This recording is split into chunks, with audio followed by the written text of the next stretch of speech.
It's been another turbulent 24 hours in the world's financial markets. A sharp drop in the Tokyo Stock Exchange early this morning, then London doing better, buoyed up by reports that the Japanese government was supporting the dollar. Tonight, Wall Street also improved, helped by reports that the American authorities were following suit.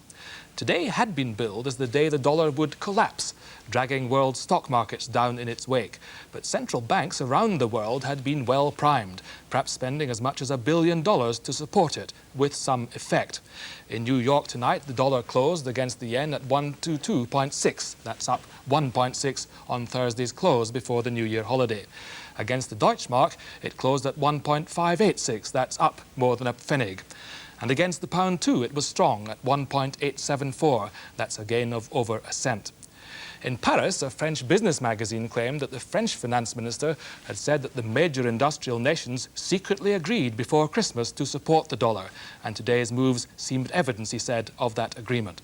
But why are the world's central banks so keen to support the dollar, and how much longer can they continue? Here's Will Hutton. British Aerospace is the latest British company to discover an age-old economic law. Currencies are like seesaws. One can only go down if another goes up. And as the dollar goes down, so the pound has gone up, bringing with it age-old woes. British Aerospace won over $1 billion worth of orders last year, except the fall in the dollar means they're worth a quarter less. Trouble for British Aerospace and trouble for the British economy. It's making life much more difficult for British exporters. It makes it much more difficult to export to the American market, and the same, of course, applies for all European exports. We saw recently the news of British Aerospace finding it's losing because of foreign currency losses vis-à-vis the United States. More of that sort of thing can happen as the dollar gets weaker. It was not ever meant to be thus. Back in February, the finance ministers of the top 7 industrialized countries met in Paris and agreed to stabilize the dollar, which they did for the 8 or 9 months that followed, until last October, when the Germans called a halt. The whole process was too expensive, they said. A stock market crash later, and intervention is back in fashion. The world's central banks are buying dollars, and the accumulated totals over the last 12 months are staggering. The Japanese have sold yen and bought some $36 billion in exchange. The British have sold pounds and bought up to $18 billion. And the Germans have sold Deutschmarks and bought up to $16 billion. Worldwide, some $100 billion has been spent on trying to support the dollar. But despite all the efforts, the dollar has kept on falling. By 30% against the yen, by 26% against the pound, and by 22% against the Deutschmark. I think most of the $100 billion has been wasted, in the sense that most of it happened between last February and last October, at a time when the governments of the world were trying to prop the dollar up at an unsustainable level. And in fact, I don't only think it was wasted, I think it was positively damaging, because it led to volatility being transferred out of the exchange markets into interest rates and into stock markets. It's an assessment the Japanese don't seem to share. They have been the most enthusiastic of interveners, but then they have most at stake. They export more to the USA, and with the biggest trade surplus with the Americans, theirs is the currency most in favor with international investors and speculators. They can't stop the yen from rising, but they can buy time. Well, the reason why the Japanese are so keen is to ensure that they don't lose too much competitiveness too quickly. In fact, all non-American countries want to try and delay the impact, because it means less Japanese exports, it means more Japanese imports, and a tremendous blow for their economy. And they've been recovering from one shock, and they want to delay the next shock. The Japanese, though, like the rest of us, are holding more and more of one of the world's fastest depreciating assets, the dollar. Their losses are estimated at as much as $6 billion, while guesstimates of British losses range up to $2.5 billion. And then the Germans, up to $2 billion of losses. If the dollar ever rises, these direct losses will fall, but other costs threaten to be more enduring. I think the costs were twofold. Firstly, in attempting to stabilise the dollar at levels that were too high, the central banks slowed down the process of global adjustment, slowed down the process of reducing the American trade deficit. And secondly, more arguably, it involved changes in monetary policy which proved damaging and destabilising in Germany, Japan and the United Kingdom. From America, meanwhile, the dollars keep on coming, and no immediate prospect that the United States intends to do anything more to check the fall in their value. American interest rates could be raised to persuade the international financial community of the dollar's attractions. Or the American government could do more to balance its own accounts and those of the country. But the mechanisms, higher taxes or less government spending, are unpalatable in an election year. One alternative would be for the American Federal Reserve Bank to borrow some yen, marks and pounds on its own account and use them to buy dollars.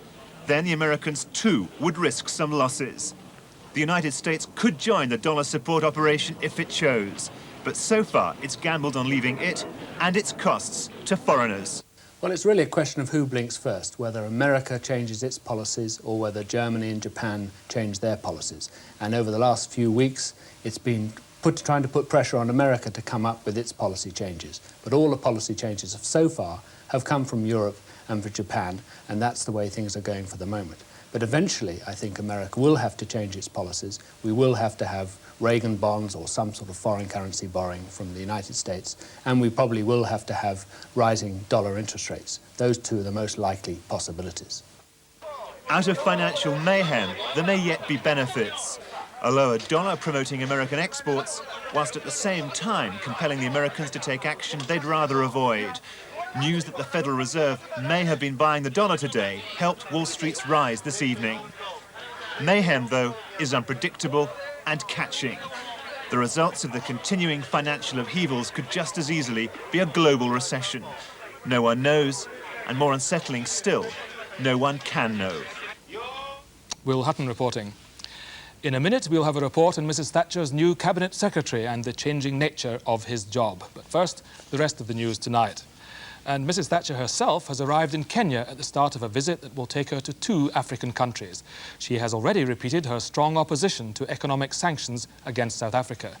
Mrs. Thatcher is in Kenya until Thursday, and then she's travelling on to Nigeria. It's there that she's likely to face the harshest criticism of her South African policies. The BBC's diplomatic editor John Simpson is travelling with her. Kenya remains a quiet, peaceable, well-run country, but it has perhaps the highest growth of population in the world, and certainly in Africa. And Nairobi is growing fastest of all. But the city itself remains the most prosperous-looking and confident place in Black Africa, built squarely on the Western system. And yet it's a country which is undergoing a change of atmosphere. The old freedom of political expression here is now in question, under the leadership of its crisply turned-out president, Daniel Arap Moi. President Moi has made sure that his armed forces have been thoroughly purged since the attempted coup here 6 years ago. Now they're regarded as trustworthy again. But the coup left President Moi highly sensitive to any sign whatever of political opposition. People do disappear and are badly treated by their interrogators, and they don't always emerge from prison alive. Still, when Mrs. Thatcher arrived here tonight, it certainly wasn't with any intention of souring the atmosphere by raising the question of President Moi's approach to his internal problems, unlike the United States, which has protested strongly. Her concern is to support her host's political position as a good friend and a good customer of Britain. And the welcome struck precisely the right note for her.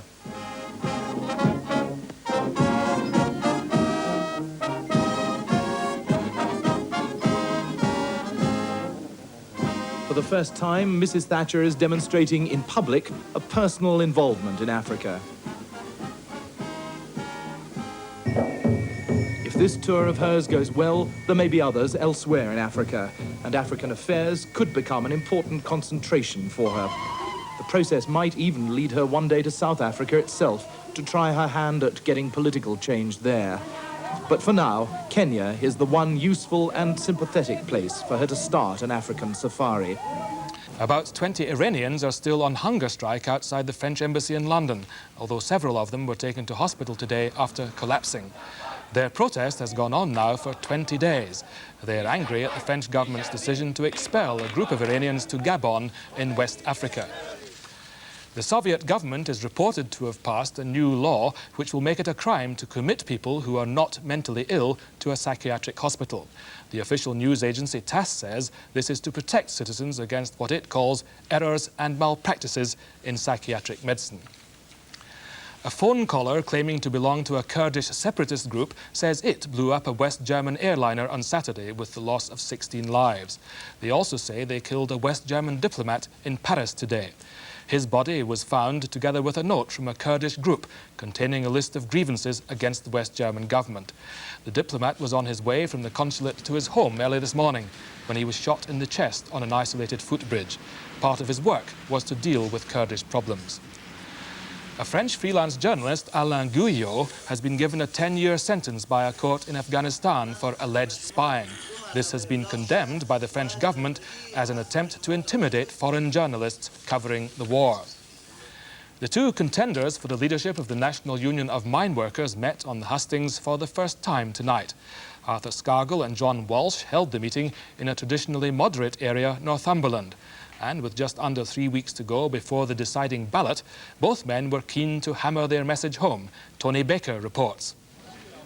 The difference between the two candidates couldn't have been clearer. They'd already outlined the basis of their disagreement, Mr. Scargill describing Mr. Walsh as the right-wing establishment candidate, Mr. Walsh hitting back by saying there was no future for the union unless it was prepared to negotiate. This was the first time the two men had been together on a platform, and here Mr. Scargill was scathing. I know there are people on the National Executive, including my opponent, who want to sit down and talk to the board about the concept of a 6-day week or a 9-hour day. Well, I'll tell you where I stand. I stand exactly where I did in 1981. I wasn't elected president of this union to begin to negotiate extended working hours. If you want a leader who's prepared to stand and fight for your interests and your policies on the 22nd of January, I ask you yet again, re-elect Arthur Scargill, and I'll never betray you.